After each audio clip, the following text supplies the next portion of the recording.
कर्मचारी चयन आयोग तरफ एक नियुक्ति विज्ञापन प्रकाश पाई केमती करेंगे आवेदन। हेलो फ्रेंड्स, मो प्रभास नुआ ओडिशा यूट्यूब चैनल को आपको स्वागत।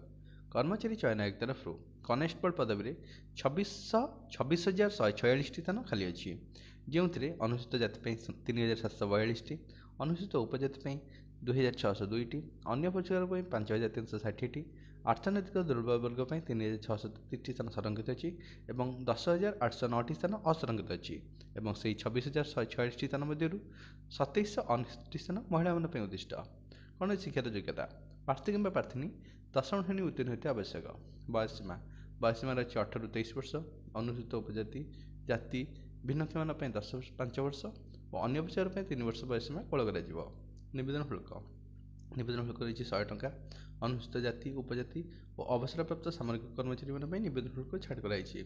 आवेदन प्रक्रिया प्रार्थी कि प्रार्थी ऑनलाइन माध्यम आवेदन करेंगे। ऑनलाइन आवेदन कर शेष तारीख होची 31 डिसेम्बर 2023। डिस्क्रिप्शन में लिंक दीजिए, से लिंक पर क्लिक कर विज्ञापन संपूर्ण तथ्य आप पाइपर।